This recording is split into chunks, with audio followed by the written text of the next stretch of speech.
As many people know who watch this show on a regular basis, I consider myself to be in a very lucky position. Yes, well, lucky because I've got all you chums, genuinely mean that. It's lovely to have all your friendships. That might seem a little bit glib, but trust me, I read as many of the comments as I can, and I see a lot of the interaction between all of you, and it really makes it heartwarming because that's the whole point of the channel, trying to get community out there, trying to build a friendship group so that people have a topic that's not always about bashing things and having a go at things, you know, just fun stuff.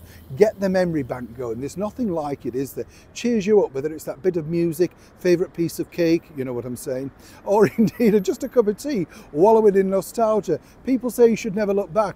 I disagree. Now, one Hollywood star that literally was turned into a multi-millionaire, this was all thanks to another Hollywood legend in the shape of the ultimate Hollywood blonde herself, Marilyn Monroe. But how did it come around? As ever, let me explain.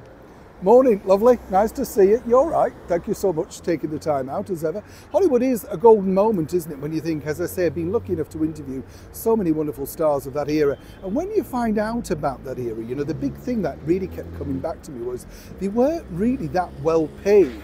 I mean, they had glitz and glamour and fame and fortune. Well, no fortune, but fame. But they didn't really have the money. And when the studio got tired of you after, say, 7 or 12 years, then you were really on your uppers. Of course, you had a name and you had to try and sell that. But when you look at people of that era, they were lucky to either continue, or many simply couldn't survive without the backing of a big studio like RKO, you know, Republic, MGM, Columbia, all of those great names of studios that did a lot to build, create, and then dump stars. Terrible thing when you think. Of course, there are certain stars that remain to this day. In fact, over at Universal Studios, Marilyn Monroe presides very well in her famous look of, of course, the white dress from the magnificent movie The 7-Year Itch. Monroe still resides today around the world, and her most iconic look, of course, is the white dress from the mega movie The 7-Year Itch, directed by Billy Wilder, with a dress designed by Billy Trevelyan. And what's interesting about that particular dress was it really did cause a lot of problems behind the scenes. Her then husband, Joe DiMaggio, didn't like what he saw when he came to the live filming location.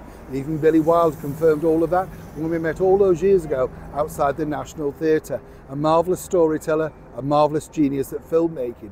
But actually, Marilyn Monroe didn't necessarily have the riches that she truly deserved. Even at the very final hour of her last movie in 1962, she wasn't getting the £1 million that Fox were paying to Elizabeth Taylor, literally on the other side of the world.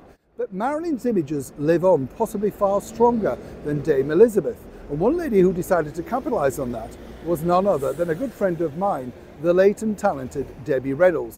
Shot to fame, of course, in the early 50s, all thanks to co-starring with Gene Kelly in the brilliant Singing in the Rain.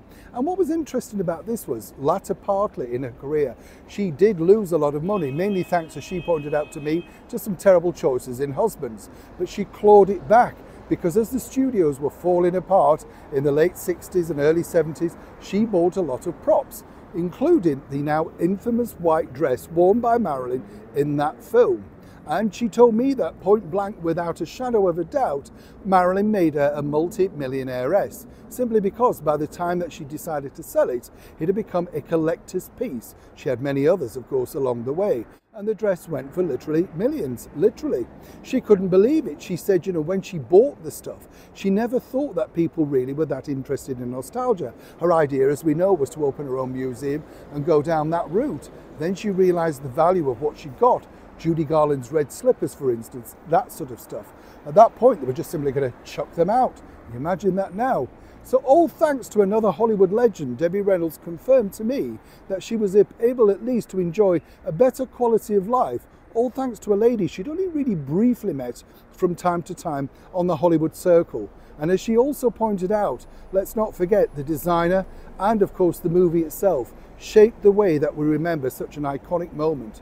Marilyn Monroe over, of course, A Great in New York, which was then refilmed inside Fox Studios simply because the crowds were whistling and whooping too loud. Billy Wilder told me there was no way they could use that in the final cut. After all, nobody was supposed to recognise Marilyn. Dressed like that? Hard to believe, isn't it? Neil Sean in the very heart of London.